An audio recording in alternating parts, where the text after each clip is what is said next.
Welcome to Chaos Divided, your weekly dose of WholesomeHammer, where we explore the hobby, the game, and the lore of Warhammer 40k. We're your hosts, Nurgle Snurgle and BlushingNoiseMarine. This week, we're talking about terrain, how to build it, how to use it, and how to controversy over it. So today's quote, we did some digging and searching for it, and I think this is absolutely perfect. "You've let yourself be used as a distraction," said Dorn, keeping his gaze on his adversary, ignoring the blood pouring down his face. "You've let your host be decimated for nothing. The Saturnine ruse, I know about that too, has failed. Perturabo played his move and lost his piece. You're just a pawn. Was it the Lord of Iron who fooled you into this? Lupercal? Abaddon? You must have been willing. Were you getting bored with it? The spear tip is broken. You're holding a gate for no one. You're just an idiot standing on a wall." And this was Dorn to Fulgrim, an insult so devastating that Fulgrim left the star system. I'm sorry. My boy, I'm sorry. my lad, my poor boy. He took his lunchbox and left the playground. He did. And everyone else got fucked over because of it. Yeah, exactly what he wanted.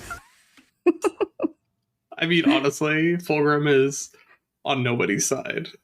Fulgrim is barely on his own side most of the time. Will he sabotage himself? Fulgrim does some weird things, like in the Heresy. There's one point where after he kills Ferrus Manus, he gets possessed by like a demon prince. Is that from the Blade? Is it the Blade? Or is it, he like, basically, I know he lets himself be possessed so that he can like learn about demons and like what they're up to. And then, but like, it goes on quite a while. And then at some point he's just like, I got tired of that. So like, I'm not possessed anymore. And then I like, that's just how that part ends, I guess. He casted out the demon. Like, yeah, he's just like, no, I'm not possessed anymore. Goodbye. And you're always like, but is he? I have no idea. Yeah. Was there any demon left inside? Right? You're just like, I don't know. So, like, I don't know. Fulgrim has weird motivations most of the time. There are, like, many times where he just, like, makes the tactical blunder because he finds it interesting. Or wants to, like, challenge people. There's a saying that's going around, I'm not going to say the whole thing, but mess around and find out. He loves to mess around. Yeah, Fulgrim is in a constant state of messing He around. wants to find out. I think he does. I think that's odd. Like, Fulgrim falls to Slaanesh purely to find out. He's the one that, where he sees the sign that says, "Don't push the button," he's got to push that button. Fulgrim falls before anyone else. Like, Fulgrim and the Emperor's Children, like, descend into chaos before, like, Horus is even, like, really plotting the heresy. Like, they don't, oh yeah, like, you know, the whole, like, there's Noise Marines at Istvan. I think I've talked about this before. Like, they're gung-ho to fall to chaos, like, before it's even relevant. Interesting. So would you say they're the first of any Space Marines to fall? Oh, yeah. Oh. Like, the Meraviglia happens, like, very shortly after, like, Horus gets, like, stabbed with the dagger that, like, starts his journey to, like, chaos. And the irony of their name, Emperor's Children, and their chant is just even more hilarious. Honestly, the reason I love the Emperor's Children is, this is an episode about terrain, but here we go. Is purely because they are, like, when you create demigod, like, super soldiers, Emperor's Children are what you get. You get just, like, descent into madness. Like, if you create this, like, super being, like, of course they're gonna get bored at some point and then just start, like, messing around. You jack them up and they're hopped up on LSD or whatever. Like, you know, you want to think, like, oh, you know, Rogel Dorn and Rabute and Lionel Johnson, you know, so dedicated and duty-bound. Like, no, that makes no sense to me. Fulgrim being like, I want to just, like, go ham and live my best life, whatever that looks like all the time, constantly, and descend into hedonism. That makes sense to me. Did he have a good upbringing? Chemos was his planet, and it was like a mining colony that didn't have enough. So like everyone was constantly living in a state of like malnutrition No wonder. and like scarcity. So he's kind of living the rest of his life like never gonna have that, never gonna be without. Well, he turns it around, so he actually like makes the Chemosian society like efficient enough that it actually starts producing in excess, and he starts this whole like cultural revolution. So there's like this whole renaissance of culture and arts, like basically from scratch entirely because of Fulgrim. He's actually he's the only Primarch who conquers his planet without violence. He's like democratically elected. Oh wow. Yeah, he didn't. There was no Is it civil full war. on charisma? Yeah, he was just like, he just had good ideas, and they kept like, he just kept like working on a grander and grander scale until eventually the people were just like, you know what, this like, I don't know, demigod thing seems to have some good ideas. Why don't we just let him be in charge of everything? Okay, I'm on board. I like Fulgrim. Right? So what you're saying is he should probably lead the battles. Well, I mean, by the time you get to the heresy, he's just like bored with it all. Like, he doesn't want to fight the crusade. He like feels wasted by it. Like that's part of why he descends to Slaanesh. Is he's like, he finds it like monotonous and boring. He wants to be off like finding new things to do and like exploring like the bounds of humanity. And he's stuck fighting planet by planet. And be efficient. He's probably seeing like there's actually no point in war. Yeah. Wow. Like, I'm so turned around. No, like Fulgrim is like, you know, when we started the heresy, like he has like ennui. He's like done with it. Like, you know, because the beginning of the Horus Heresy takes place like after Ulanor. So like they've been at it for hundreds of years. And he doesn't enjoy it. He doesn't like it. Like, you know, they talk about the other Primarchs. Like Horus loves battle. Yeah. You know? Fulgrim's more similar to like Magnus, where like the thing he wants to do the least is war. And then he just keeps getting pulled into it, and like. Whereas the loyalists always want war. Well, they're like, they believe in the Emperor's vision. So they're like, oh well, this is, you know, what is required. And the Emperor wanted war. Well, he wanted to conquer the galaxy. I guess in any means.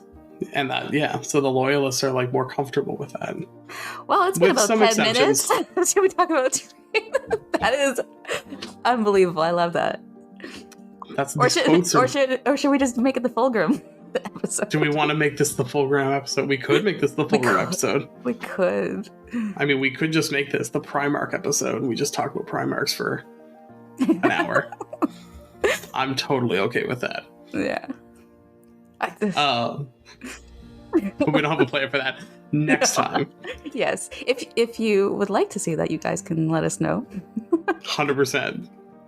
And honestly, if any of you that are listening, you have questions or comments or things you'd like us to talk about, always feel free to send us a message, leave a comment, just let us know. If you're listening on Spotify, you can actually answer the question directly on Spotify. So, can you? Yeah. I always put a different question. Oh, wow. I'm sorry. Yeah. I'll get on the train. We're just two idiots standing on a wall and not knowing what we're doing. I wouldn't want to be with any other idiot than you. Aww. So I guess, you know, if we're talking about terrain I feel like is, you know, a bit of a contentious issue coming into 10th. People have a lot of different feelings on it, but I think, you know, and we'll talk a bit about that later. But I think to get started, what makes good terrain? I guess terrain that can outlast an edition. I can tell you the lack of terrain is bad terrain. Ooh, that's true. There's nothing worse than not enough terrain. We've been to those tournaments and you look at the bottom tables and you're just like, wow, I don't want to be over there. Like, is that a shrub in the middle of the board? That's okay. Look at the fence.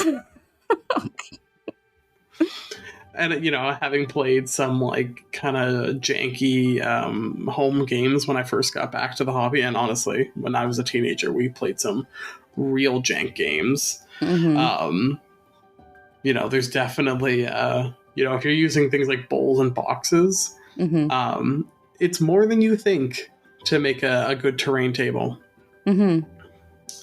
I think that works as well, like, especially when you're just starting out. Like, say, for example, with your Amazon packages, like the type of styrofoam in there, you can use that as well. Like, there's nothing wrong with just using scraps and pieces, especially when you're training and you're in level 1 mode, and you can move on up to more elevated terrain.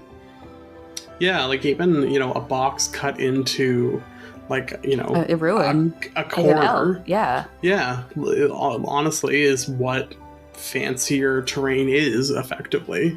You might not have a lot of second levels and height, but you can still create like obscuring terrain pretty easily. Yeah, it may not be as immersive as you would like, but you can craft it into that. I don't know. I do love me a little cardboard box Warhammer every now and then. It reminds me of my roots. Brings you back. Brings you back to my 4th edition days when I was a teenager and putting together my first few units and dreaming of someday playing a 1,000-point game. Oh, that was your dream? Yeah, like You've crushed your dream over and over and over again. Well, at this point. No, but back, when you first start off and we were like, okay, if I take every piece of war gear and I scrape this together, I have 950 points. And your friends would be like, okay, well, I have 980. And that's what you play a game with then that was Floorhammer too. Like we were the jankest of jank. Were you on your knees playing? Oh, yeah. Oh, I've tried doing that. We were 16. It does. Well, I mean, it's uncomfortable. You can't walk your afterwards. Adult knees, yeah. But I couldn't do it now. No. Blood God and I have done that a couple years ago. I'm like, I can't. My back, my knees. Floorhammer, no, you can't. I like being able to see the bird's eye view, but yeah. Yeah, it's very immersive when you're down that low. You feel like you're really in the battle. Well, because if you stand up, you can't see what's going on anymore because it's too far away. Yeah. You lie on your belly with your feet in the air, go Empress children. I mean, okay. Well, that was back in my Tau days, so it was more like, can this broadside see that thing? Oh, I'm already on the ground. I'll just look. Yeah. So, yeah, I guess, what also makes a good table is maybe having a table. Yes. Have you ever built terrain? Besides your cardboard box? No, nothing that's no. Nothing that's worth talking about. But I know you have, and that's kind of where the idea for this episode came from. Ooh. So I think we're going to talk a little bit about building terrain later on, but I guess we can start off with what's your experience with it? Did you find it worthwhile? Building the terrain? Yeah. It was, we started doing that a couple years ago, and it was definitely a great fresh breath of fresh air getting into the hobby. When I started, I was painting miniatures, and then tried our hands out doing terrain, and it was just another portal of my imagination just opened up, because it didn't have to be on a model, or I wasn't too concerned about dotting the I's or the intricate work, but working on larger pieces. I loved it. It was a lot of fun, and I find there's a lot more creativity when it comes to terrain. It's literally from scratch. No, I think, to maybe start addressing kind of one of the big terrain controversies of 10th, I think if you want to build truly timeless terrain, there is a certain amount of kind of planning for it outside of the rules. And what I mean by that is making sure that, if you have big pieces of terrain, your big kind of blocking, don't put windows in it. Yeah. Don't let the rules be what guide you through kind of the intricacies of building terrain. Build terrain that's functional outside of the rules and accomplishes what you want it to. So, locally we use a terrain kit that, fortunately, a lot of the pieces of it don't have windows. Yes. There is a function to punch it out, but we all opted as a community just to leave them closed, just for the fairness.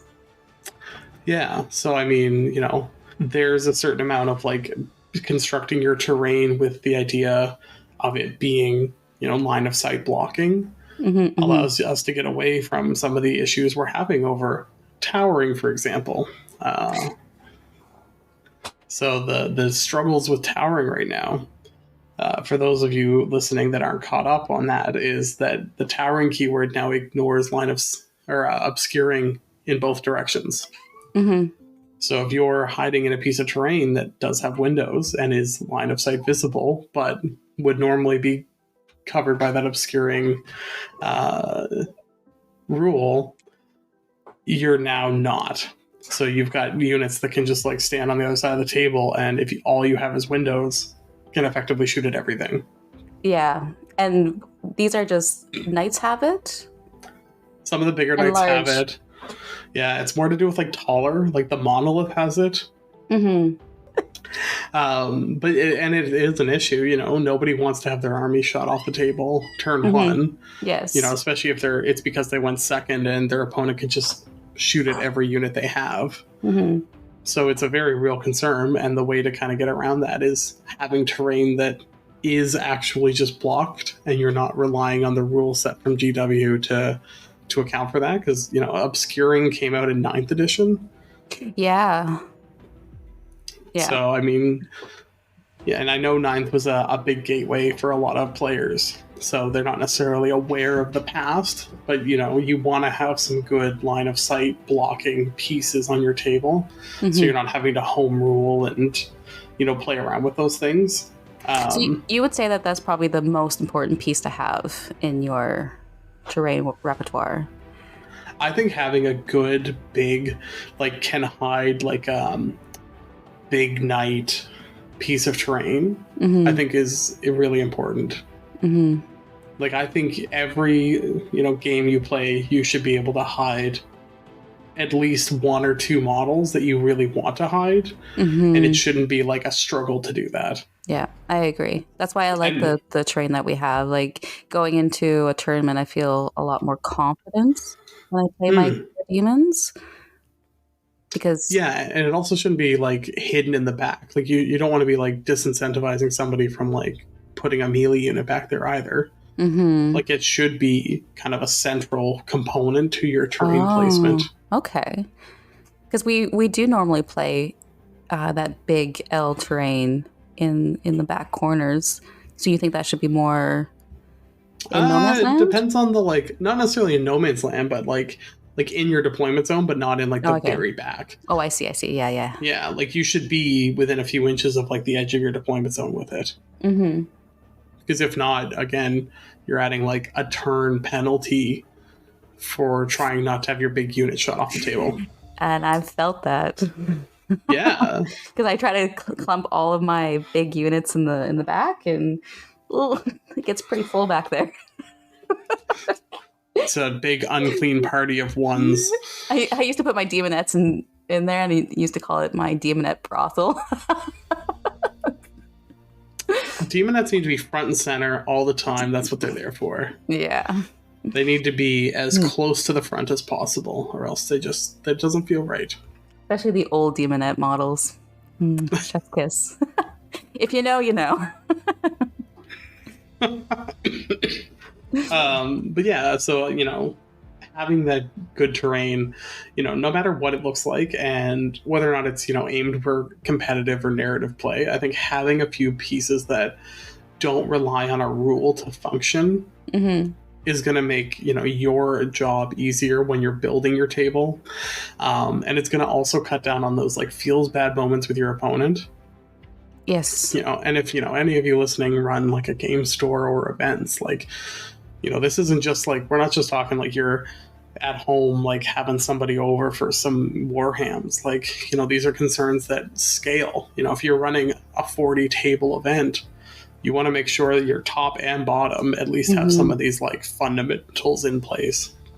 Yeah, I've noticed that when we did have tournaments that had like variation of terrain, the talk of the weekend was always terrain, whether that table was good, that table was bad. And then you're not really talking about the games, you're just talking about the unfairness of the terrain. So I've noticed that when we went to the MT or the MDF terrain, everybody loves it. They've accepted it, and you don't hear as many complaints. Yeah, and I think to talk about that, so one of the kind of nice things we have locally is a bit of a tournament circuit. So the Maritime Tournament Circuit, shout out to those folks. MTC. MTC. And it's they kind of solicited out to the community to also buy a bunch of sets of this terrain. So I think there's over 20 sets. Oh, is there? Wow.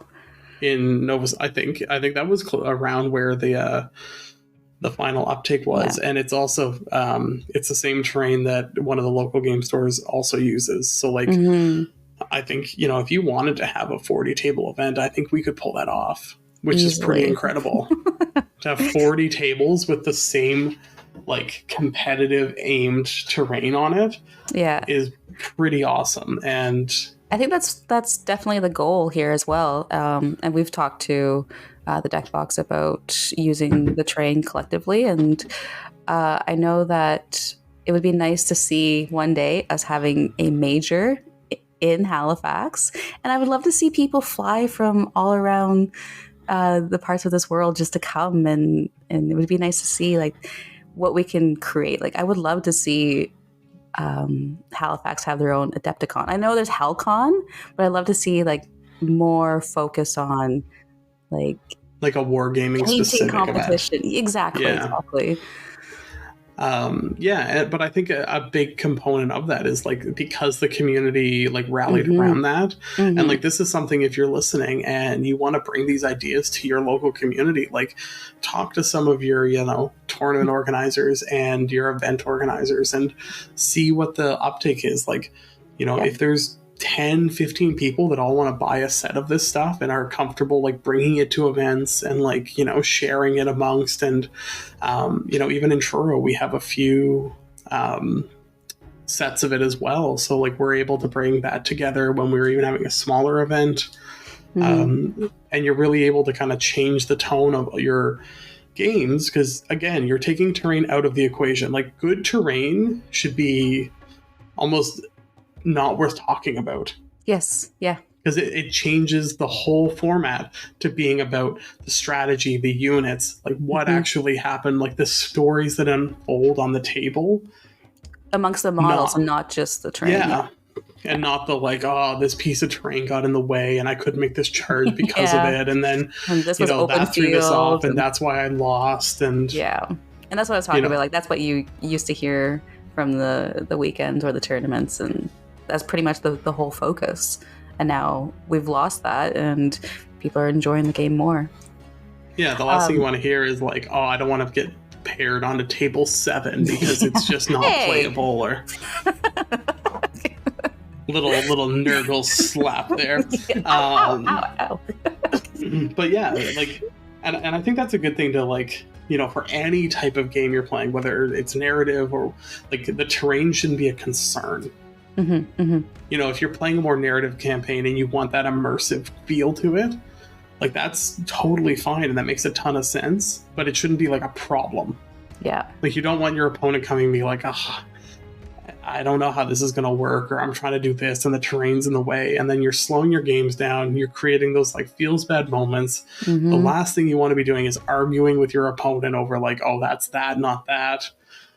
And I think 10th has made that a little easier because there's far fewer categories for terrain. And they have less like rules to them.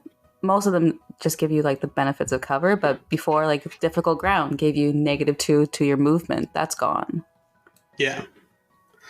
And there's nothing more annoying than trying to argue like, oh, this base fits around that, so I don't Like, I'm not going to have to go over that terrain, so it's going to cut off 1 inch, not 2 inches. Like, Or getting it's tanglefoot by custodies.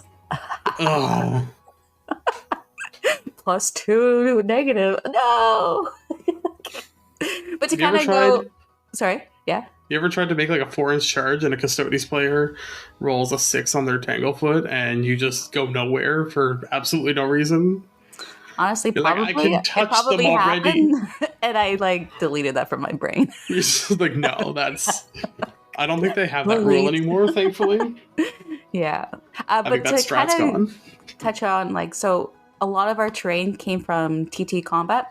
Obviously not sponsored, but they have great MDF terrain. You can check out their website. They have like so much variety. Actually, I got lost on that website trying to find the terrain, but you can find it there. But so what we did was there was a core group of people that's running MTC, and they came up with this idea, and then they approached the community, and then they approached the game store, and we were able to get a cheaper price because of the bulk buy. And yeah, so just working together collectively with the community, with this organizer, and then with the game store just made a recipe for success. Well, I think the game store like might have sold it close to cost too. Like it was because they again want to support the community as Exactly. well. It again, the hardest thing for getting any type of Warhammer event together is the train. Yes, and If we're storage talking for the about- train. So if each person has their own train, they can use it at home. But we even did it a couple months back when we had that giant GT at the Shearwater.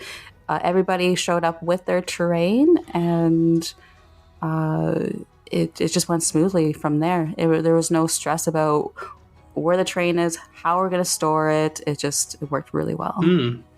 Because storage of terrain is really like, if we could talk forever on that as well, like how to store it, where to store it, like do you have the storage for it?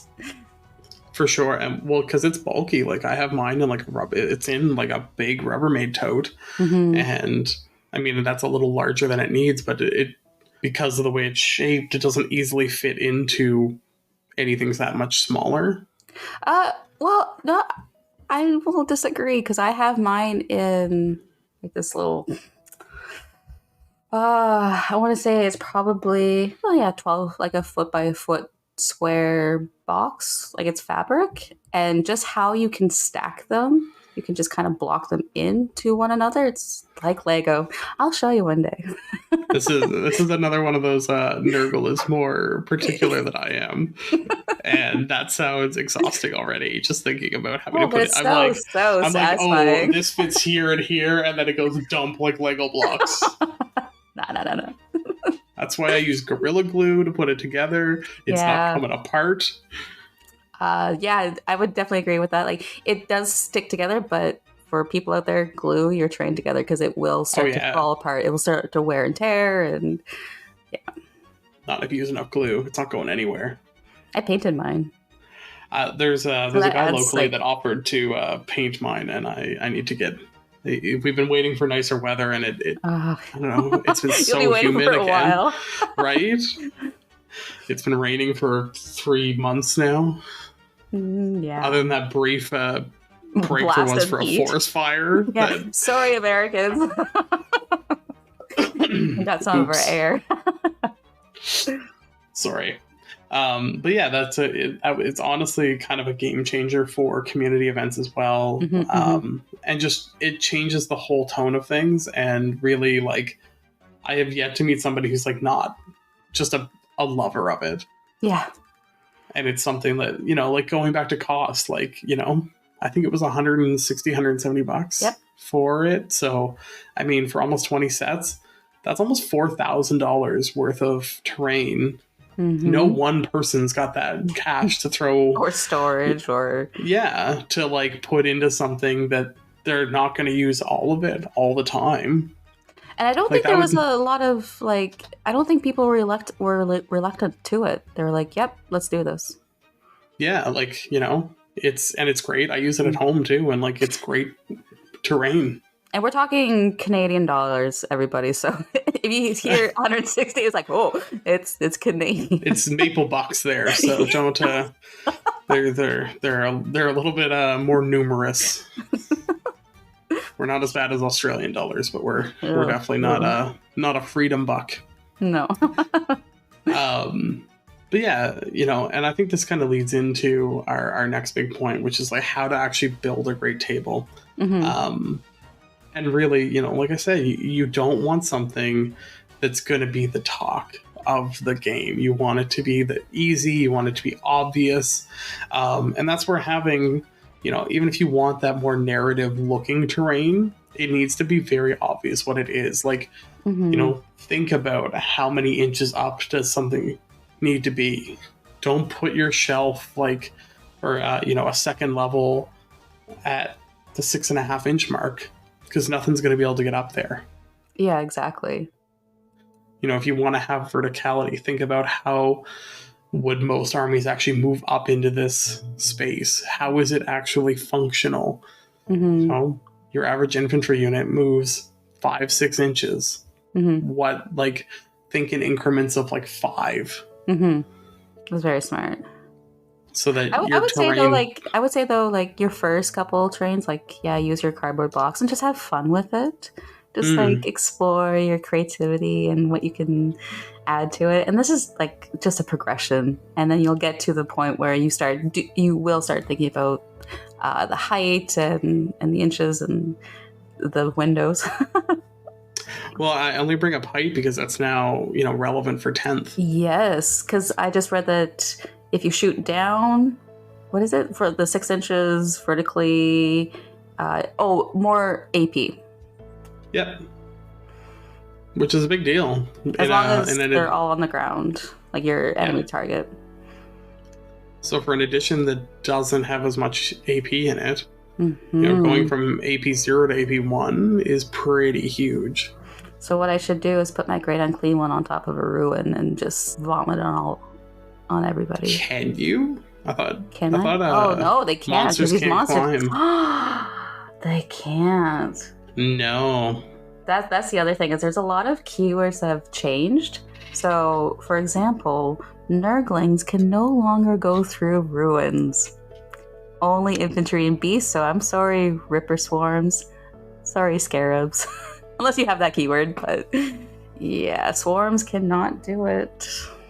You know what? I am okay with it for Scarabs, because Scarabs drive me nuts. They're scary. I don't know why they're like the most difficult thing to deal with on a Necron list. Because they can just sit. Come on. Yeah. They're here with faster than they should be. They're tougher than they should be, and they're cheap. And they just hold objectives, and they are I don't know. There's always something better to shoot at, but then they're just point score. What? Do they have OC? Do they? They might have lost it. Oh, if they did lose it, then you're not going to see them anymore, and I'll be happy. Because if Nurglings lost it, they better have lost it. Oh no. Or Nurgle riots. I'm going to look it up for us. This is why having access to all the indexes is a super useful thing for everyone involved. Right? Good job, GW. I'm very proud of you in this decision. It won't last long, but it's good right now. Speaking of which, I talked about it on my Instagram, but I'll just bring it up here while you're looking up. GW, if you're listening, please listen to our cries and our wants, but please do not make that app a subscription. If you want success, make it a base rate. I've seen the success with, say, or even the code on the codexes like they used to do doesn't bother me as much. I've seen it say there's an app out there for drawing called Procreate. It's $11 base pay.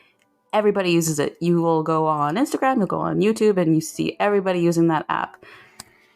Photoshop, Adobe Photoshop has the same thing. Not many people use it, and they're more like the professionals. But if you keep this app at a base rate, it will eliminate people from making a copy. Mm. You'll get more money that way.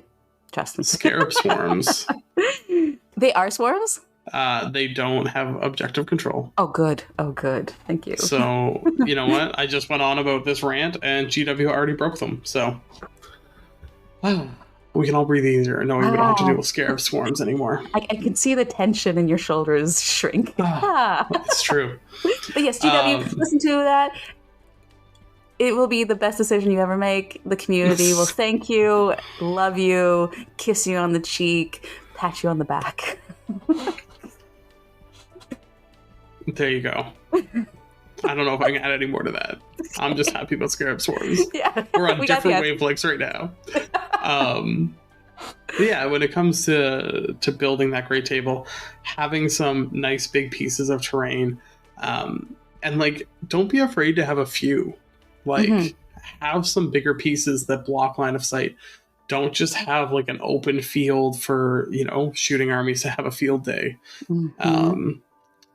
Have like, think about how you're creating like sight lines and how you're, you know, how armies are actually going to move through the space. Yes. You know, if you I was just about to mention that. Like, that's very important too, because there's going to be tanks coming in this edition and big models, and we do need that space to move. I think, yeah, make sure there's multiple like 4.5 inch corridors where, you know, so those, you know, bigger units have options. You know, you might be sitting there being like, well, I'm a Tau player and I just want to make sure that I line up all of my shots. And no, that's not fun for anyone involved. You know, you don't want to make it so that it's predictable what your opponent's going to do. They should be able to look at it and be like, okay, I have at least 3 different strategies I can employ here. Yeah, there shouldn't always just be a one strategy type of thing. And in the core rules, GW talks about it. They even talked about it last edition, but they really talk about it in this one, that discuss with your opponent before the game starts. Agree upon the footprint. Just like have a conversation. Do we call this that? Do we, where's this area? Where's the area of terrain? And that will save you headache or any gotchas going forward. For sure. You know, you don't want to be arguing when it's relevant in the game. You want to have that decided beforehand. Yeah, because you're already under pressure after two hours of gaming. You're down at the last wire, and if you have a little bit of a disagreement, it's just going to amplify that because the stress and the pressure is already there. So save yourself, save your heart a little beat. Well, and again, you don't want it to come down to like, oh, well, we disagreed on this piece of terrain and that's why you won. That's bad for everyone. We don't want terrain to be the excuse for a bad game. Yeah. We don't want you to have any bad games at all. We want you to have great games. Yes, great games only. And, you know, because, you know, whether winning or losing is not what decides a great game. Some of my favorite games have been games I've lost. Yeah. And terrain is unfortunately one of those things that can make a great game feel bad. You want to take the what if out of a game. Well, what if the terrain had been better? Yeah. What if I had have had more options? What if I had moved, you know, this way instead of that way? Would I have been covered when I thought I was covered? Like, you just want to take all of that uncertainty out. Yeah. What if I pre-measured my movement so I didn't get stuck during a charge or... Yeah. Like, you don't want your terrain to be in the way. You know, you want it to look obvious. Now, we're definitely talking about competitive. If you want to have like a full board during your narrative, you can do that too. I think... You know what? I think it still does apply, though. I think, you know, narrative, there's definitely more give and take. Like, it's okay if the terrain's not fair, but it should still be functional and obvious. Yeah. Like, yeah, I think the difference between competitive and narrative is more like the terrain doesn't have to be equal for narrative, but it does still need to function. True. Very true. Like, you know, don't just because it's a narrative doesn't mean that you should have 2-inch corridors that no big models can get down. Mm-hmm. That's just really not super fun for anyone with bigger models. But that could also come down to a discussion like, hey, can we just kind of make up a rule that my big models, if they roll a whatever, they can go through the walls? Like, to me, like, narrative doesn't have to be just the rules. I feel like you can make up the rules coming to the table. Just have fun. Like, that's what I think narrative should be, is just have fun. Is narrative where we can have the Kool-Aid Man rule? Yes. You mean the rule that should have been in 10th? Yes. The one error to top all the other errors in 10th was the lack of Kool-Aid Man on Great Unclean Ones. maybe in the Codex it'll come. There we go. They're saving it for, yeah. It'll be in 14th edition. And I remember there was one of the episodes where I said that you could destroy terrain, and we were talking about this before the podcast. I think I was dreaming or chanting to myself that, like, you can just destroy terrain. It's not a thing. I'm sorry for that misinformation. I think you wanted that so bad. I think you did. actually I did. decided it was true. Like, you manifested it in your own mind. Yeah, it sounded so right. So talking about some other issues we've seen with 10th, issues around objective markers. That's been one of the more recent ones. So you can have issues where, if we take a monster or a vehicle trying to charge, the objective marker actually will block being able to get into engagement range if there's another piece of terrain too close. Mm-hmm. And so you can. The objective marker is a big footprint too. Yeah, like it's a 40-inch, or from that 40-inch, 40-millimeter base. Mm-hmm. So, I mean, if you have a wall too close to that, so again, thinking about, like, how is this terrain actually going to play, making sure that a model can actually be attacked. Mm-hmm. I think something that would help with that is maybe making objective markers, like making a piece so you can put it on top of the objective marker. Like a little crate or a dead body or a little dumpster. I think that would be very nice. A little nurgling. Maybe a swarm. A swarm of nurglings. I guess I should say a little pile of nurglings. But yeah, and I think that would make it easier as you're, like, placing terrain to see, like, where those interactions can happen, because you don't want to have, like, a 5 squad of Marines hiding on the back end of an objective marker and they can't be charged by anything, even though they're like out front and center. Yeah, they're clearly visible, they're clearly there. There's, like, a cardboard box in front of them, and there's, like, an armiger standing there with, like, I don't know how to get into base-to-base contact. I see you, but I can't get to you. It's just like a Roomba walking up against a wall, like, whoa. I guess I'll go this way. Right. So he's just keeping that in mind. We're all learning kind of the different nuances of this edition, and part of the fun is learning those things, but just, like, as you're coming across them, like, don't set your table up to create those moments. If you know your opponent's playing knights, maybe don't put a wall an inch and a half away from an objective marker. Don't create those opportunities for you to just hide from them. Yeah. The important thing is to make sure you're keeping it fun for everyone. Fun and fair. Fun and fair. Unless it's narrative, then it doesn't have to be fair at all, but it's supposed to be fun. Yeah. The fun is not optional. Fun. Mandatory fun. Are you having fun? I'm having fun. Oh, you sound it.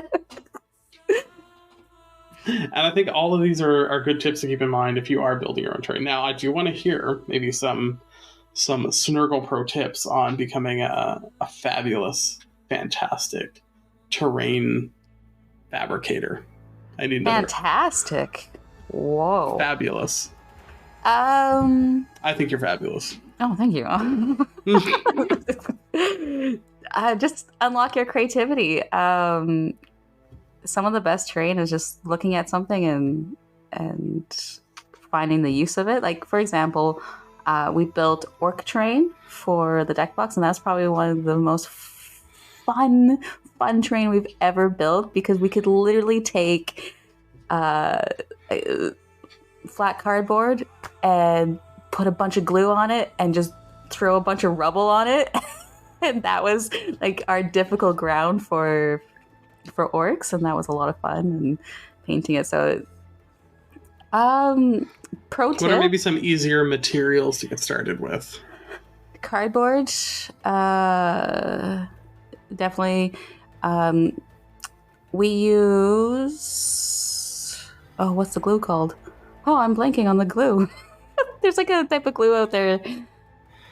Oh man, we haven't built terrain in a while, so I'm kind of blanking on it. But we do use the pink styrofoam a lot of the time. That is probably a good use to have. You can easily build with. You can usually make it textured. You can use popsicle sticks. You can use like pretty much anything you have. Like I mentioned earlier, your Amazon packages that have all that styrofoam, you can easily just take that out and cut into the appropriate size and make that into terrain. Like, honestly, like I said, unlock your creativity and you'll be amazed what you can do. And there's a lot of people on YouTube that give tutorials and instructions on what to do and how to approach it. I guess that's my pro tip. Just have fun. Maybe draw a picture and see it out. Make it a little Slaneshi, add glitter. Oh, glitter bag. I have made stuff with glitter. You can make good gold with that. Oh. Yeah. Hot glue is also your friend. Throne. Hot glue will be your friend. Hot glue is just, honestly, I use it for basing. And it's super... Well, I have like an ice theme, so I use it as like the kind of like icicles type of thing. More so, it's meant to be kind of like an icy plane. So you know when like a lake freezes, but not smooth, like you get kind of ripples and stuff. Yeah, it's really good for kind of creating a look of texture. And then I just use like a snow powder on top of it, and then because it's also glue, it just sticks to it. So it's like a really easy way to have pretty decent looking, like I've seen other people's snow and it looks too white.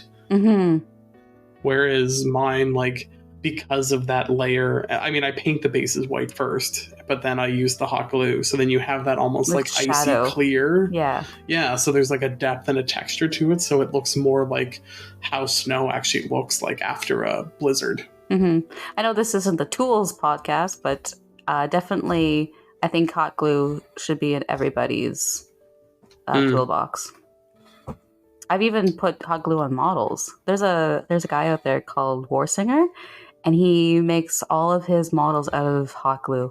Check him out. He's amazing. And it's very delicately done. He makes the, I'm going to probably pronounce this wrong to someone, but the Satan from Necrons, it's just... He takes the wires and then he hot glues on top of that, and then he just has these models. You'll be blown away when you see it. But yeah, hot glue for terrain is also very important as well. 100%, yeah. No, I don't know how you would make terrain without. It's just like, different glues don't necessarily like stick together the same way. Like hot glue is like its own separate entity whenever you're using it, whereas some glues like absorb in and... Yeah. Yes. Yeah, that's a good tip, is there's certain glues that will do certain jobs when building terrain. But yeah, like hot glue is like, just think of it like melted plastic. You're just putting it in the grooves. But one thing I would like to say is keep your materials cheap. Don't go out to Michael's or like Home Depot and spend a lot of money on train supplies. You don't need that. You can just go bare minimum. There's some funky things you can do out there. I'll do a sidebar tip. Like, say if you want to add texture to your styrofoam, you can take tin foil, crumple it up, and just pound it into the styrofoam. It makes this really cool texture. Another cool trick is if you want to make bricks and you've cut all these little squares, you can put those squares or those rectangles into a container. I used like a coffee container, and I put rocks in there and I shook it all about, and it just made these bricks look that much more real. So there's a little tip for you too. Pro tips all around. Yeah.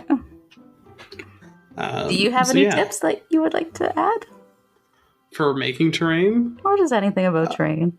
I think I've said my piece about keeping it functional, keeping it fun. Mm-hmm.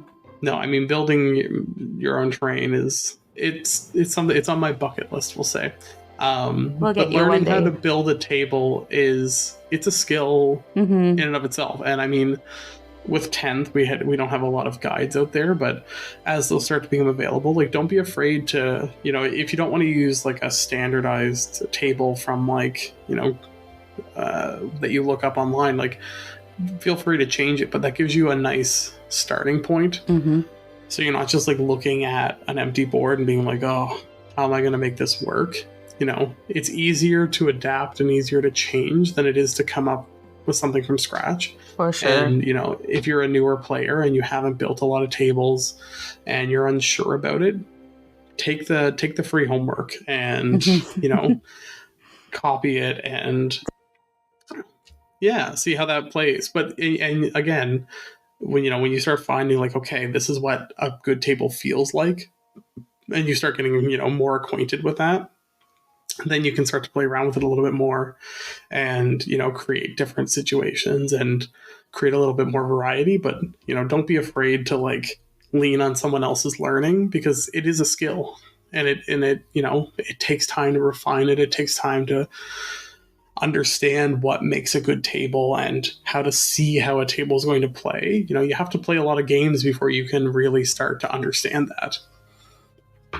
So, yeah. I did. It came out left field. So there we go. I mean, other than our 10-minute intro talking about Primarchs, I think we covered a lot of what we were looking to talk about with terrain. And like I said, it's really good terrain just makes your games feel better. So with that, I'm going to thank you all for joining us. Don't forget to subscribe to Chaos Divided, both here and on Instagram and YouTube at Chaos Divided 40K. And you can also find us individually on social media at Nurgle_Snurgle and at BlushingNoiseMarine. And until next time, bye-bye.